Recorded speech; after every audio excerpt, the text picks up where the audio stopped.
Bonjour belle âme. Il existe un lien invisible, mais profond, entre la souffrance que l'on inflige aux autres et les blessures que l'on n'a jamais osé regarder en soi. Aujourd'hui, j'aimerais vous parler de cet être figé dans son reflet, de cette âme centrée sur elle-même, non par cruauté, mais par peur. Une peur ancienne, souvent oubliée, parfois niée, née d'un manque d'amour, d'un vide d'estime, d'un miroir brisé quelque part dans l'enfance. Cet être, celui qui semble tout ramener à lui, qui cherche à contrôler, à dominer, à briller, n'est pas mauvais. Il est blessé et profondément perdu. Il s'est construit une armure faite d'ego, de contrôle, de perfection, parce qu'un jour, il a cru qu'il ne valait rien sans cela. Mais dans un couple, vivre avec une âme centrée sur elle-même, c'est souvent s'effacer soi. Car l'amour ne peut respirer là où l'un des deux n'a pas le droit d'exister. Vous donnez, et cela ne suffit jamais. Vous parlez, et l'on vous interrompt. Vous vous montrez vulnérable, et l'on vous juge, ou pire encore, on vous ridiculise. Alors vous commencez à douter, pas seulement de l'autre, mais de vous-même. Et peu à peu, vous vous éloignez de qui vous êtes. Vous commencez à croire que votre voix n'est pas légitime, que vos besoins sont trop, que votre lumière dérange. Alors, que faire? Fuir, se taire, espérer, s'accrocher. Voici une vérité douce mais puissante. Vous ne pouvez pas changer une personne qui se cache derrière son propre reflet. Mais vous pouvez choisir comment vous vous positionnez face à ce reflet. Commencez par reconnaître ce que vous ressentez. Votre douleur est réelle.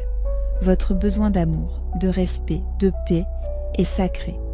Ensuite, observez vos limites. Quand donnez-vous trop? Quand vous oubliez-vous? L'amour véritable ne demande jamais de s'éteindre pour briller. Et si vous êtes vous-même cette âme figée dans son reflet? Si vous sentez en vous ce besoin de tout ramener à vous, de tout contrôler, de ne pas entendre l'autre, alors soyez doux avec vous-même, car cela aussi vient d'une blessure. Peut-être qu'un jour, on ne vous a pas écouté, on ne vous a pas cru, on vous a rabaissé, ignoré, oublié, et vous avez appris à parler fort, à prendre de la place, à tout maîtriser, non pas par arrogance, mais pour survivre. Mais aujourd'hui, vous n'êtes plus cet enfant blessé. Vous êtes une âme consciente et vous pouvez choisir autre chose. La guérison commence petit, par un mot plus doux, adressé à l'autre ou à soi, par un regard sincère qui dit « je te vois », par un silence qui écoute vraiment. Car aimer, ce n'est pas façonner l'autre à son image, ce n'est pas avoir raison, ce n'est pas gagner. Aimer, c'est accueillir ce qui est vivant en l'autre, même quand cela nous déstabilise.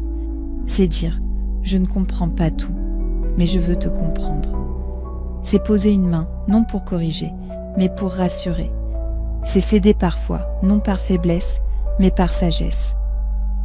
L'amour véritable, c'est la rencontre de deux âmes entières, libres, conscientes, responsables. Et lorsque vous vous autorisez à être souple, vous ne vous perdez pas. Vous touchez à une force bien plus grande, celle de la paix, de la compassion, de la transformation partagée.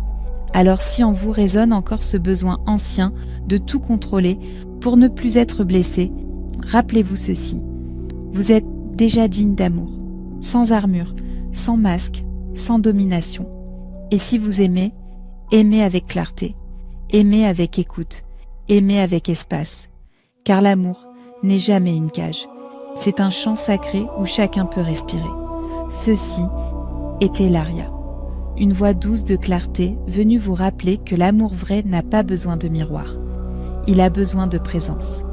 Et au-delà des blessures, au-delà des rôles figés, vous avez le droit, à chaque instant, de choisir de parler avec plus de paix, d'écouter avec plus de cœur et d'aimer en conscience.